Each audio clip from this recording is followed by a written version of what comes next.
Bem, gostaria de partilhar um pouquinho a respeito desta segunda parte que o Padre David ontem apresentou antes de sairmos para o musical, pela parte da tarde, que é exatamente a reflexão sobre a ceia pascal. Eu confesso para vocês que eu tive um pouquinho de dificuldade de encontrar um elemento, né, que pudesse retratar a minha experiência pessoal com a Eucaristia. Mas depois de um tempo, depois de pensar um pouquinho, eu me dei conta que eu tinha esse elemento, né? Eu fui ordenado diácono no período da pandemia, num momento difícil, né? Quando estávamos ainda com todas as restrições. Tínhamos perdido o Padre Pedro e foi um momento um pouco difícil. Eu tive a oportunidade de ficar um pouco com ele, de acompanhá-lo nos seus últimos dias e guardo a memória, né, do seu rosto, das suas últimas histórias, das suas últimas palavras, ainda comigo, daquela última vez que o vi, que pude escutá-lo. E essa ordenação diaconal, ela foi bastante marcante para mim. Mas por ocasião da pandemia, eu observei que as pessoas ficaram restritas, né, da participação na Eucaristia, sobretudo. E eu percebi que aquele momento ressignificou a compreensão sobre a Eucaristia para mim, a nível pessoal. Então eu me detive, me esforcei para viver aquele jejum eucarístico, vamos dizer assim, a possibilidade de participar, né, com as pessoas como antes, com a intenção de que aquilo me ajudasse a compreender e aprofundar mais o significado da Eucaristia, da Páscoa, né? E foi isso que aconteceu. Quando eu fui ordenado padre, eu escolhi exatamente como conclusão do curso de teologia um tema sobre a Eucaristia. O meu tema de ordenação foi esse: dai-lhes vós mesmos de comer. Porque eu entendi que nesta frase de Jesus havia um elemento de responsabilização, né, por parte dele em relação aos seus discípulos. Dai-lhes vós mesmos de comer é uma maneira de introduzir, de trazer para dentro da missão os seus discípulos, né, de torná-los responsáveis pela necessidade dos outros. Então, eu gostaria de partir sobre isso. Nós refletimos ontem sobre a ceia pascal, aprofundamos o sentido da Páscoa. O Padre David aprofundou muito bem conosco. Fizemos um percurso histórico, né, da Páscoa hebraica à Páscoa de Cristo, uma transição, né? E tivemos também a oportunidade de aprofundar o tema da aliança, né? E aqui o Padre David nos fez compreendê-la como sendo este pacto de amizade entre Deus e o ser humano, né? Deus que se torna aliado do ser humano. E me chamou bastante a atenção este caminho, né, construído pelo Padre David. Partiu da Páscoa hebraica para chegar à Páscoa de Cristo. Mas ele fez isso ligando a pessoa de Jesus a todos os acontecimentos fundamentais da história de Israel, né? A libertação da escravidão e também a aliança. São as duas grandes expressões, vamos dizer assim, né, fundantes da fé de Israel.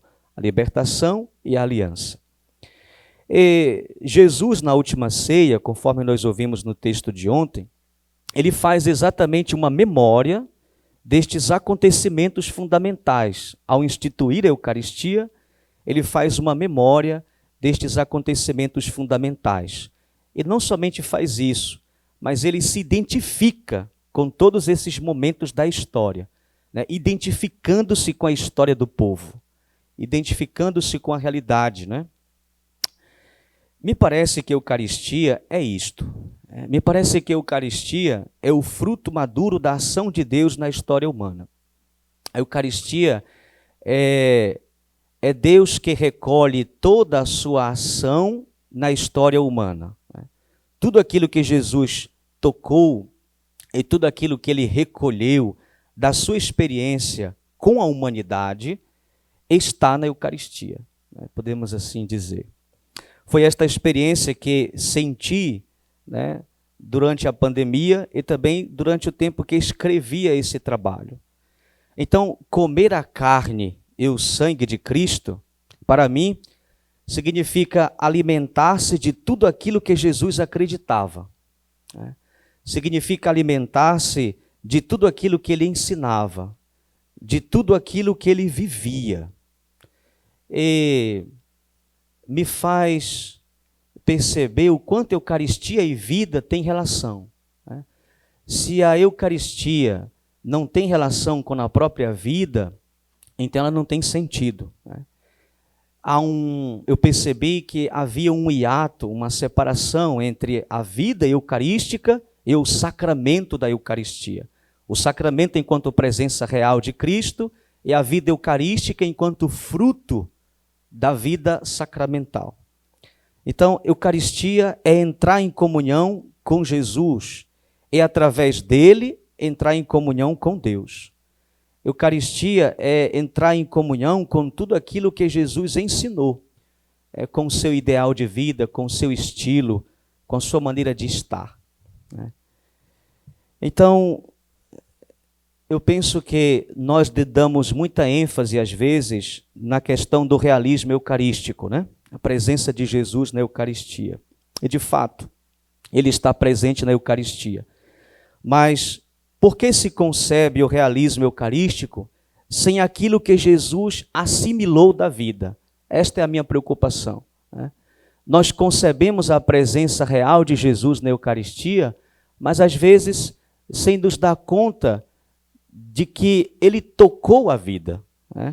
É como se estivesse ali só a divindade dele, mas não estão ali as suas relações, o seu jeito de ser, o seu jeito de estar com as pessoas. E isso provoca também uma perda de sentido na vida concreta, porque a Eucaristia é o sacramento do amor.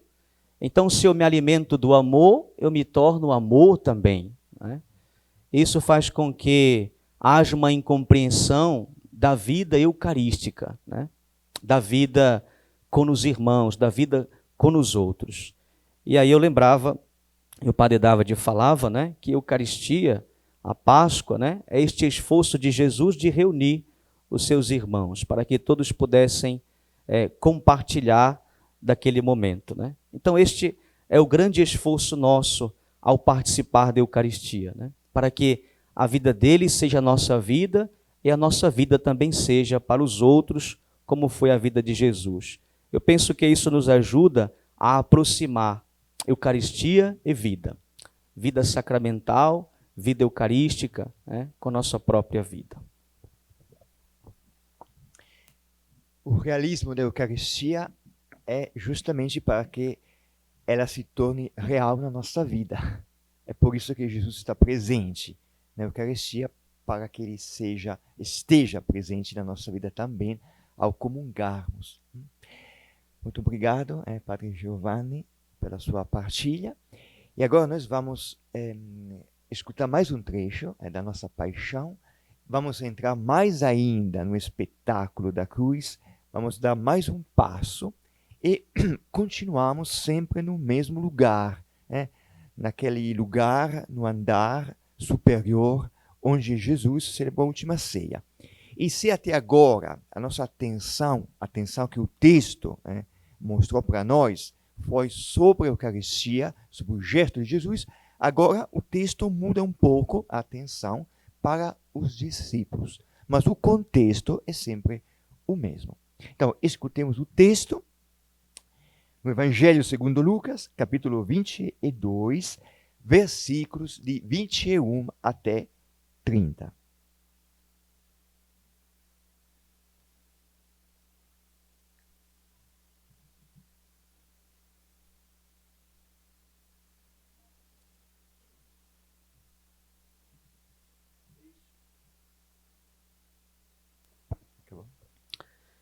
Eis, porém, que a mão do que me trai está comigo sobre a mesa. O Filho do Homem vai segundo o que foi determinado. Mas ai daquele homem por quem ele for entregue. Começaram então a indagar entre si qual deles faria tal coisa. Houve também uma discussão entre eles. Qual seria o maior? Jesus lhes disse: os reis das nações dominam, e os que as tiranizam são chamados benfeitores. Quanto a vós, não deverá ser assim. Pelo contrário, o maior dentre vós torne-se o mais jovem, e o que governa como aquele que serve. Pois qual é o maior? O que está à mesa ou aquele que serve? Não é aquele que está à mesa? Eu, porém, estou no meio de vós como aquele que serve. Vós sois os que permanecestes constantemente comigo em minhas tentações.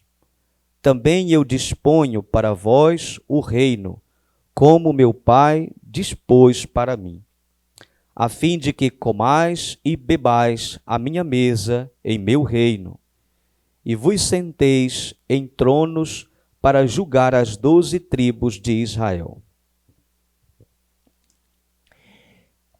Jesus acabou de celebrar a Eucaristia, o pão e o vinho, e o texto continua agora, como eu estava falando, olhando para os discípulos. Eis, porém, essa palavrinha, porém, tem que ser destacada. Se vocês prestarem atenção, daqui para frente, nós encontraremos várias vezes essa palavrinha, porém. E todas as vezes que nós encontramos essa palavra, ela apresenta uma contraposição. Ela introduz uma contraposição entre dois pontos de vista, duas atitudes, duas lógicas. Aqui, por exemplo, nós vimos Jesus que tomou o pão e nós comentamos dizendo que o gesto de Jesus foi o gesto de abrir a mão para acolher, receber a vida. Tomar é nesse sentido. Como é que eu sei que o tomar de Jesus é no sentido de abrir a mão para receber? Eu sei que esse é o sentido porque logo depois Jesus agradeceu. Eu agradeço quando eu recebo. Eu agradeço quando eu estendo a mão e recebo um dom, um presente. Se eu estender a mão para pegar, para me apossar, então eu não vou agradecer. Eu tomo e pronto. Eu pego e pronto, acabou. Mas Jesus agradeceu. Então, a mão de Jesus tomou o pão, o vinho, deu graças, agradeceu, partiu, partilhou. E aqui nós encontramos, logo, porém, a mão do que me trai está comigo sobre a mesa. Ou seja, vimos a mão de Jesus e agora a mão que trai. Percebem o porém? Existe um modo de viver a vida que é o de Jesus. Estender a mão, acolher, agradecer, partilhar. Existe, porém, outro modo de viver a vida que consiste em estender a mão para pegar, para se apossar. E aqui é a mão de Judas, a mão que trai, a mão que já recebeu o dinheiro para entregar Jesus. Então são duas mãos diferentes, duas atitudes, dois modos de viver a vida. Eis, porém, que a mão do que me trai está comigo. Comigo. Os discípulos foram chamados para estarem com Jesus. E Judas está com Jesus. Comigo é uma expressão que nós encontraremos daqui a pouco também. Vós sois os que permanecestes constantemente comigo. É o discípulo que está com Jesus. Neste caso, é Judas que ainda está com Jesus e a mão dele está sobre a mesa. Então, na mesa, podemos até imaginar a situação, na mesa da última ceia, está a mão de Jesus que acabou de entregar o seu corpo, o seu sangue, e a mão de Judas deitada, que ia trair Jesus. E Jesus continua, o Filho do Homem, é assim que Jesus gostava de se referir a si mesmo, de se chamar Filho do Homem. Homem como nós, mas também no livro do profeta Daniel, o Filho do Homem é aquele que está sentado à direita de Deus, aquele que julgará a história. Jesus falava de si desta forma: o Filho do Homem vai. Jesus não fala, o Filho do Homem morre. Vai. Este vai nos leva a pensar das palavras do Evangelho segundo João, que eu citei ontem, quando chegou a hora de passar deste mundo ao Pai. Jesus vai deste mundo ao Pai. A morte para Jesus é essa passagem deste mundo ao Pai. O Filho do Homem vai segundo o que foi determinado. E aqui precisamos parar um pouquinho mais. Foi determinado. O que significa? Foi determinado significa que tudo aquilo que está acontecendo já tinha sido decidido. Será que Jesus está desempenhando um papel? Será que Judas está desempenhando um papel já determinado? Será que eles estão cumprindo um roteiro? E Jesus está no papel do Salvador? E Judas está no papel do traidor? É isso que foi determinado? O que significa? O Filho do Homem vai segundo o que foi determinado. Mas ai daquele homem por quem ele for entregue. Foi determinado o papel de Jesus? Foi determinado o papel de Judas? Sim e não. Não, se nós pensarmos que Jesus não tinha escolha. Se nós pensarmos que Judas não tinha escolha. Não, se nós pensarmos que Judas e Jesus simplesmente estão cumprindo um papel já determinado, já escrito. Não podiam fazer outra coisa. Sim, se pensarmos que o desígnio de Deus é justamente o fato de o Filho do Homem ir atrás dos homens pecadores. Explico. No Evangelho segundo Marcos e no Evangelho segundo Mateus, falando de Judas, nós encontramos a expressão conforme está escrito.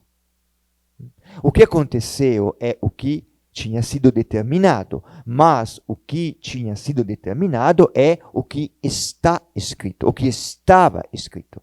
Estava escrito onde? Na Escritura, na Palavra de Deus. Agora pergunta, o que é que está escrito na Palavra de Deus? Você pode responder, padre, muita coisa, olha o tamanho. É verdade, na Palavra de Deus está escrito muita coisa, mas, basicamente, principalmente, na Palavra de Deus, estão escritas duas coisas. que nós sempre encontramos, abrindo até por acaso a palavra de Deus, sempre encontramos duas coisas. A primeira, somos pecadores. Somos pecadores. Você pode abrir a palavra de Deus e sempre você encontra, em qualquer página, que aí tem um pecador. E a segunda coisa, que Deus nunca desiste dos pecadores e sempre convida à conversão. Essas duas coisas estão escritas. Então, o que está acontecendo agora é o que foi determinado. Mas o que é que foi determinado? O que está escrito? O que é que está escrito? Qual é o desígnio de Deus que nós encontramos na Escritura? Está escrito que, apesar dos homens serem pecadores, Deus nunca desiste de nós e vai atrás de nós. Neste sentido, o que foi determinado é o seguinte, que o Filho de Deus ia em busca dos pecadores. Isso estava determinado, foi determinado. O desígnio de Deus é que o Filho de Deus, seu Filho, ia em busca, ia procurar os irmãos perdidos. E é o que nós encontramos no Evangelho. Jesus sempre vai atrás dos homens perdidos.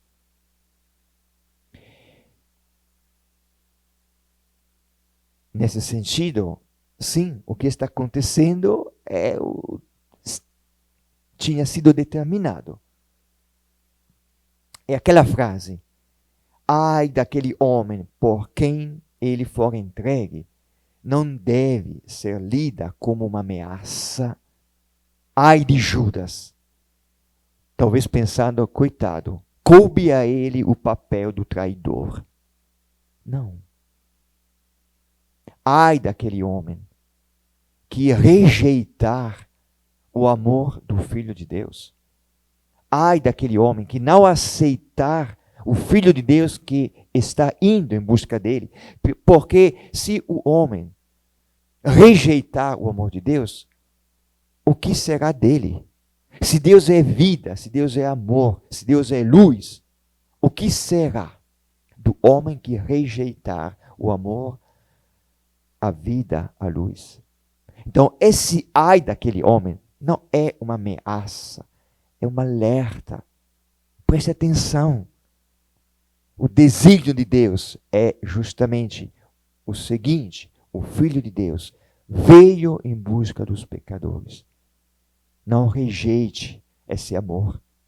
Ai de ti se rejeitar o amor de Jesus.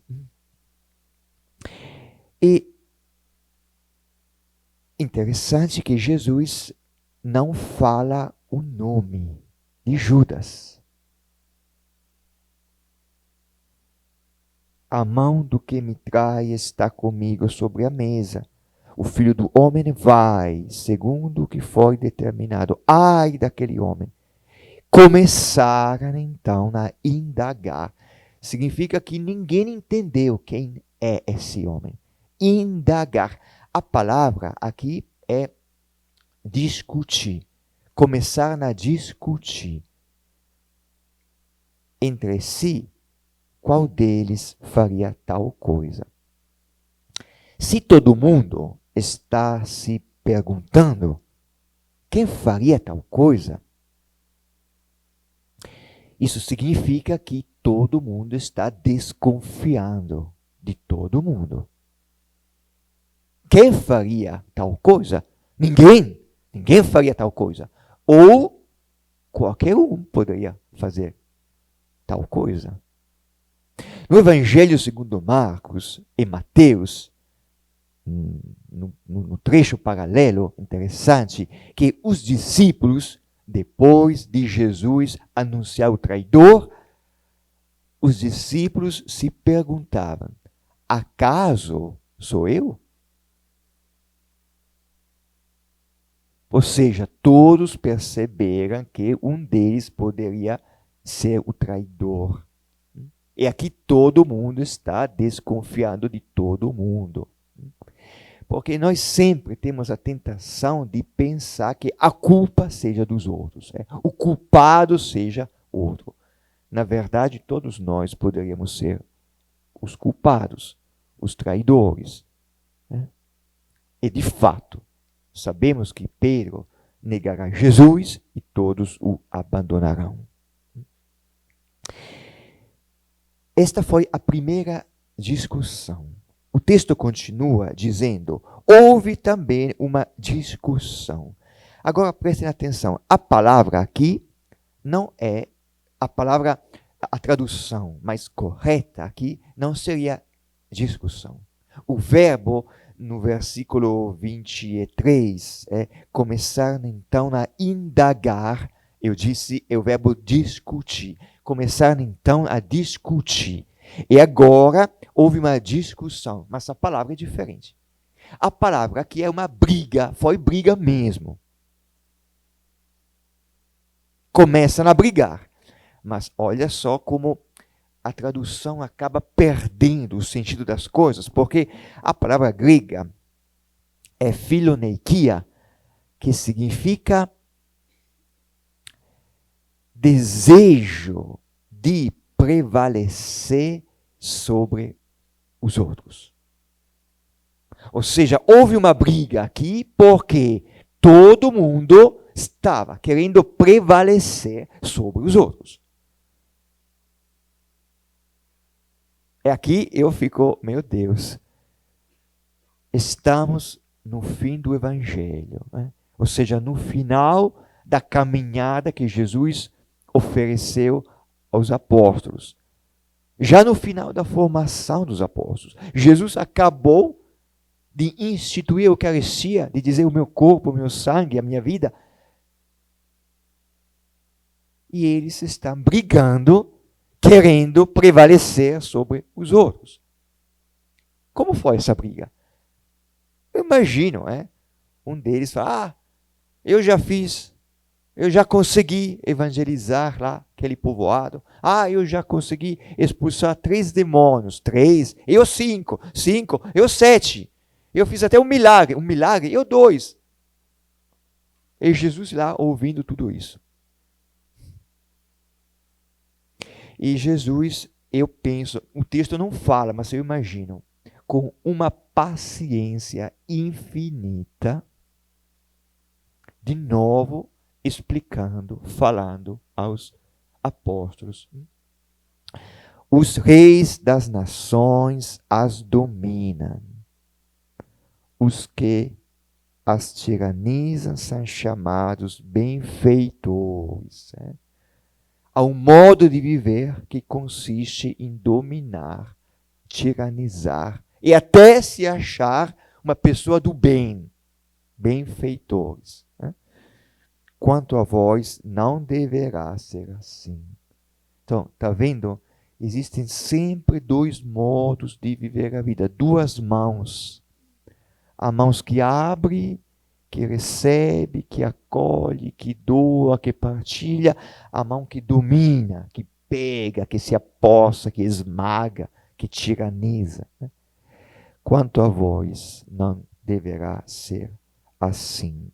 Pelo contrário, o maior se torne como o mais jovem. O mais jovem significa como aquela criança que todo mundo manda nela. Faça isso, faça aquilo, por favor. Prestem atenção que Jesus não censurou o desejo de ser o maior. Ser o maior é bom, mas é que nós não sabemos o que quer dizer. Nós pensamos que ser o maior significa dominar. Ser o maior é servir. O Evangelho segundo Lucas, que nós estamos lendo, ele não conta o lava-pés. Mas essas palavras de Jesus parecem mesmo o comentário ao lava-pés. Porque aqui Jesus fala, quem é o maior? O que está à mesa ou aquele que serve? É claro, o maior é aquele que está sentado à mesa. Quando alguém me convida na sua casa, sempre as pessoas falam, padre, senta aqui, e a pessoa vai preparar um cafezinho, alguma coisa, fica à vontade, ou seja, se coloca a serviço. É um modo para prestigiar o hóspede. Então, a mesma coisa. Quem é o maior é aquele que está à mesa, sentado, os outros servem. Tudo bem. não é aquele que está à mesa. É verdade. Eu, porém, está vendo aquela palavrinha? Porém, outro modo de viver. Os homens pensam que o maior é aquele que domina. Eu, porém, eu abro a mão, eu ofereço minha vida. Judas, porém, fecha a mão. Porém, dois modos de viver a vida. Eu, porém, estou no meio de vós como aquele que serve. Então, parece um comentário ao gesto do lava-pés, que Lucas não conta aqui. Então, houve uma primeira discussão, quem faria tal coisa? Houve uma segunda discussão, uma briga, desejo de prevalecer. Falando em desejo, ontem nós vimos o desejo de Jesus. O desejo de Jesus. Eu desejei com desejo. Qual foi? Comer a Páscoa. Cumprir a aliança. Cumprir a aliança, o que falamos ontem, e o Padre Giovanni nos ajudou a entender ainda melhor. Cumprir a aliança para Jesus, o que é? É celebrar a Eucaristia, antecipar o significado, o sentido da cruz. Ou seja, cumprir a aliança para Jesus é dizer, olha, você pode me deixar, eu não te deixo. Eu não te deixo. Eu não te deixo. Então, Jesus está cumprindo a aliança. Este é o desejo de Jesus. Eu desejei ardentemente oferecer a minha vida para que a nossa amizade seja eterna. Porque mesmo se você me deixar, eu não vou te deixar. Entre nós homens, eu falei ontem, nós ficamos decepcionados, largamos, não quero nem saber, acabou. Jesus não, ele não desiste. E a Eucaristia antecipa o que acontece na cruz. Lá na cruz, nós percebemos que ele não desistiu mesmo. Esse foi o desejo de Jesus. Enquanto isso, eles estão brigando, levados pelo desejo de prevalecer sobre os outros. A pergunta que nós temos que nos fazer hoje, com certeza, é a seguinte: o que é que eu desejo? Qual é o desejo que eu vejo dentro de mim? É o desejo de Jesus ou o desejo dos discípulos? E Jesus continua no Evangelho com algumas afirmações surpreendentes, um pouco misteriosas. Vós sois os que permanecestes constantemente comigo em minhas tentações. Bom, quais foram as tentações de Jesus? Se vocês voltarem no início do Evangelho segundo Lucas, no capítulo 4, quando Jesus foi no deserto, o tentador se aproximou dele, a tentação foi a tentação do poder. Uma delas, a tentação da glória. Anunciar o Evangelho, mas usando o poder, a glória deste mundo.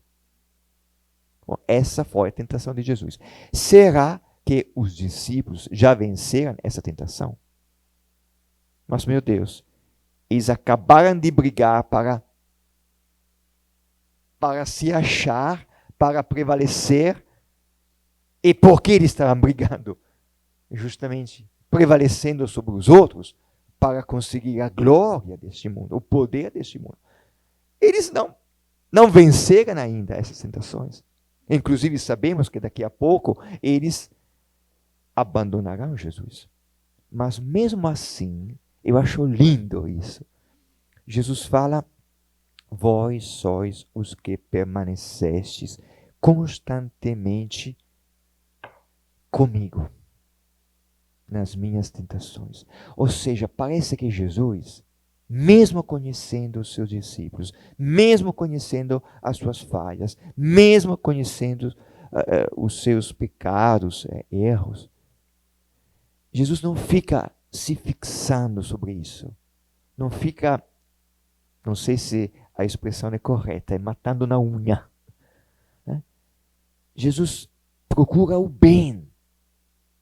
Procura o bem. Sim, vocês acabaram de brigar para prevalecer sobre os outros. Vocês me abandonarão. Sim, eu sei disso. Mas apesar de tudo isso, apesar de vocês pensarem os pensamentos do mundo, vocês ainda estão comigo. É muito bom pensar dessa forma, né? É muito bom pensar dessa forma, pensar bom que Jesus olha para mim e não fica se fixando sobre os meus pecados, mas ele aprecia, ele dá valor ao fato de eu ainda estar com ele.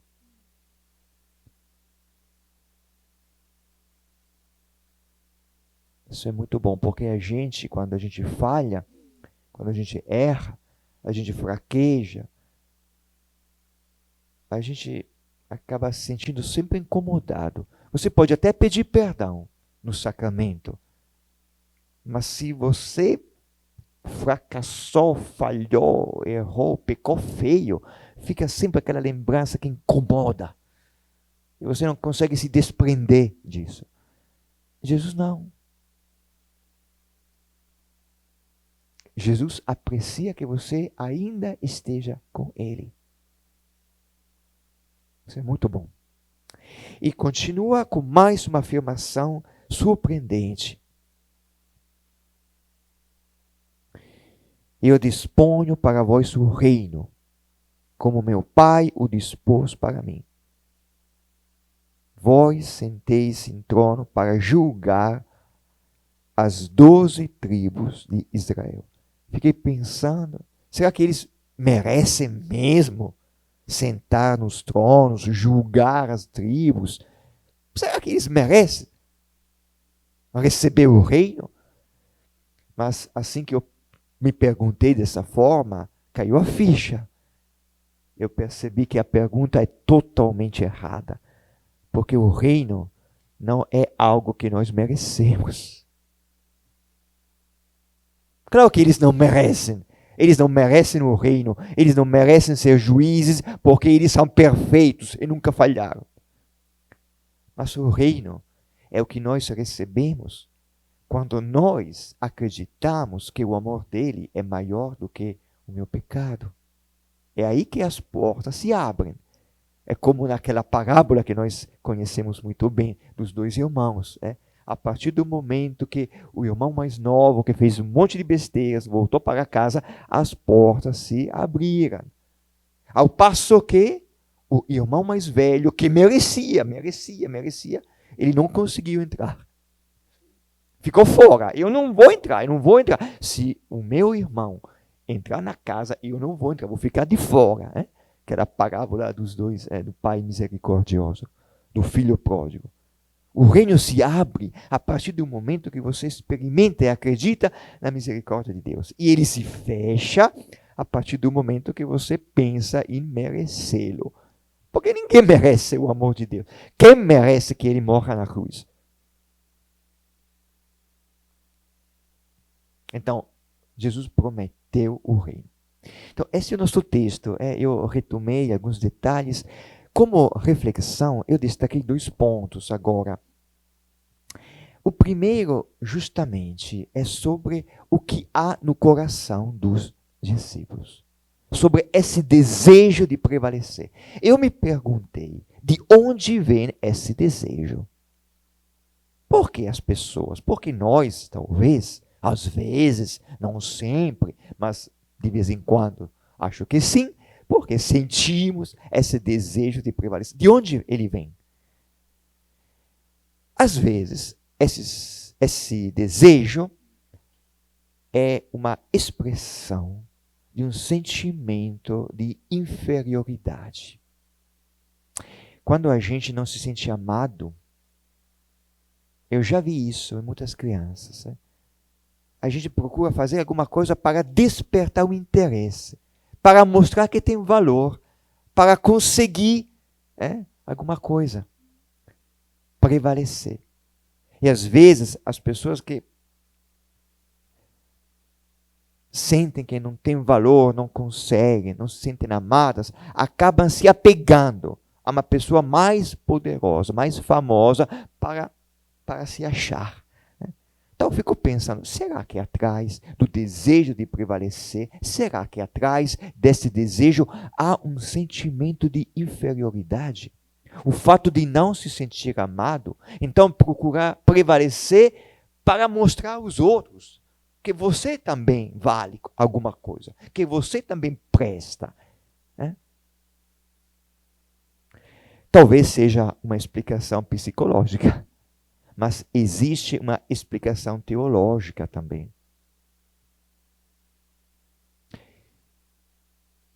O desejo de prevalecer, se ele é mesmo um sinal de um sentimento de inferioridade, do fato de não se sentir amado, esse desejo é o fruto da estratégia de Satanás,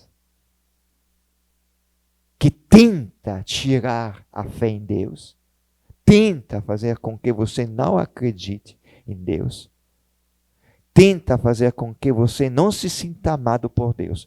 E quando você não se sente mais amado por Deus, é aí você tem que se virar sozinho, prevalecer sobre os outros. Eu fui muito abençoado na minha vida. Ainda tenho os meus pais, que ainda se preocupam comigo. Se eu ligar para eles, como é que você está? Eu estou um pouco cansado. Tem que descansar mais. Pai, eu sei. Ou seja, eu cresci me sentindo muito amado. Inclusive o meu nome, Davide, de origem hebraica, uma das hipóteses é que significa amado. David, italiano, amado. Eu sempre me senti muito amado. Quando uma pessoa se sente amada, não precisa fazer alguma coisa para conseguir o amor de alguém, como se estivesse esmolando o amor de alguém, se sentindo inferior. A pessoa que se sente amada vive tranquila. Agora, Satanás tenta tirar essa confiança no amor de Deus. E se você não acredita mais no amor de Deus, você então vai ter que prevalecer sobre os outros, para mostrar aos outros, para demonstrar a si mesmo que você vale. Você é o Deus da sua vida. Só que Satanás, que a palavra Satanás significa acusador, é justamente aquele que fica aí esperando, Você que está se achando Deus, querendo prevalecer sobre os outros, se achando melhor. Vou esperar. Assim que você falhar, assim que você fracassar, eu vou te acusar logo. Eu vou jogar na sua cara que você não presta nada. Assim é Satanás. Então a pergunta, será que no meu coração há o desejo de prevalecer sobre os outros? Segundo ponto, nós vimos o coração dos discípulos, mas vimos também o que há no coração de Jesus. E o que há no coração de Jesus? O desejo de comer a Páscoa, desejo de comunhão, o desejo de amar, o desejo de ser fiel à sua aliança, de ser fiel ao seu aliado, de dar a vida por ele, de se sacrificar por ele para cumprir a aliança e dizer, agora ninguém mais vai quebrar a amizade entre nós. Porque eu não desisto. Esse desejo que há no coração de Jesus é o desejo de amar. E aqui nós vemos o que é amar. Primeiro, amar, eu já disse, é acolher a pessoa do jeito que ela é. Aquela frase que já destaquei: vós sois aqueles que permanecestes comigo em minhas tentações. Ou seja, Jesus acolhe os seus discípulos do jeito que eles são. Vocês acabaram de demonstrar que ainda não venceram as tentações. Ainda estão pensando os pensamentos do mundo. Ainda tem na cabeça o desejo de glória, de poder, de prevalecer sobre os outros. Mas mesmo assim, Jesus aprecia o fato de eles estarem com Jesus. E Jesus acolheu os discípulos do jeito que eles são. Amar é acolher deste jeito. Nós, não sei nós, mas às vezes acontece, cobramos dos outros, ficamos insatisfeitos, eu gostaria que fizesse, que fosse, que... Acolher uma pessoa, uma comunidade, uma paróquia, do jeito que é. Vou tentar, como Jesus, com paciência, explicar, mas o primeiro passo é acolher. Segundo, o que é amar? Olhando para Jesus. Aqui é claro, está claro. Amar é servir. Quem é o maior? Quem está à mesa ou quem serve? É quem está à mesa, mas eu estou entre vós, no meio de vós, como aquele que serve. E o que é servir? Eu encontrei a resposta na carta de São Paulo aos Filipenses, a melhor resposta. Servir é considerar os outros superiores a si mesmo. Servir é considerar os outros superiores a si mesmo. Eu conheço uma menina que teria gostado muito de estar aqui nesses dias, mas não está podendo porque está cuidando da mãe idosa. Amar é servir, se sacrificar. Você deixa de lado os seus planos, os seus interesses, o que você gostaria de fazer. E, infelizmente, nas casas, às vezes não acontece. Às vezes, a mãe idosa precisa, entre os filhos, sempre há um que ajuda e os outros que somem. Não é verdade? Quem some é porque tem muita coisa para fazer. Então, aquilo que eu tenho para fazer é mais importante do que você. Aquele que resta, que fica, é porque considera a pessoa mais importante do que ele. E deixa de lado outras coisas. Amar é servir. E servir é considerar as pessoas mais importantes. Não pensar o que é o que eu gostaria, mas do que é que outra pessoa precisa. É colocar o outro antes do que eu. E aqui Jesus mostra isso.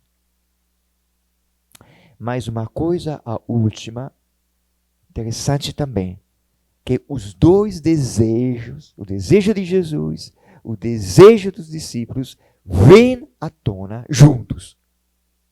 Não é esquisito? Na hora da Eucaristia, onde nós sentimos, percebemos o desejo de Jesus, vem à tona o desejo dos discípulos de prevalecer. Esquisito. Mas dá para entender o porquê. Porque olhando para a Eucaristia, ou seja, para o amor de Jesus, nós sentimos o que é amar. Amar é acolher, agradecer, partilhar, servir, ser fiel, se sacrificar. E vendo o que é o amor, nessa mesma hora nós sentimos que nós não sabemos amar desse jeito. Sim, às vezes eu acolho, mas não sempre. Às vezes agradeço, não sempre. Me sacrifico, quase nunca. Deixo de lado os meus desejos. Justamente diante do amor de Jesus, vem à tona também a nossa incapacidade de amar. E é por isso que a igreja, na sua sabedoria, antes de comungarmos, nos ensina a rezar. Senhor, eu não sou digno que entreis em minha morada, mas dizeis uma palavra, eu serei salvo. Diante do teu amor, eu percebo que eu não sou digno, eu não sei amar. Mas agora eu sei que é verdade, eu não sei amar. Mas agora eu sei também que o teu amor é mais forte do que o meu pecado. Então é por isso que eu estou aqui. Eu fraquejo porque, como os discípulos, eu também quero prevalecer sobre os outros. Mas eu sei que tu me amas mesmo assim. Tu aprecias o fato de eu estar aqui. Então eu não preciso mais fugir longe de ti, como fez Adão e Eva, que se esconderam. Agora eu estou aqui e posso dizer: Senhor, eu não sou digno que tu entreis em minha morada, mas dizeis uma palavra, eu serei salvo. Eu sei que a gente precisa se confessar antes de comungar, tá certo? Mas não temos que cair na tentação de pensar que, bom, agora eu me confessei, eu mereço. Jamais eu serei digno. Jamais. Então é isso. Eucaristia traz à tona o mal que está dentro de nós para curá-lo. Para libertar-nos desse mal e para que nós, recebendo o amor de Jesus, o cumprimento da aliança, possamos receber um coração novo, um espírito novo e começar a viver como filhos de Deus. E aí sair da igreja, ir à missão, com corações ardentes, pés a caminho, e aí o realismo da Eucaristia se torna realidade na nossa vida. Como é que eu sei, como é que eu acredito que na Eucaristia Jesus realmente está presente? Eu acredito porque o amor dele se torna a realidade na minha vida. Porque eu encontro pessoas que mostram, vivendo como Jesus, o amor dele. Então é real. Olha como mudou a vida daquela pessoa. Enquanto a maioria vive levado pelo desejo de prevalecer, eu encontro pessoas que vivem levados pelo desejo ardente de viver como Jesus. E aí é o realismo da Eucaristia. Bom, como sempre, tem algumas perguntas, alguns textos que podem ajudar a refletir. Ao longo da semana, nós vamos abordar vários trechos. Quando você encontrar um trecho que mexe com a sua vida, pode ficar com ele. Não é preciso todas essas vezes. Se você ainda tem que retomar alguma coisa de ontem, pode voltar para trás.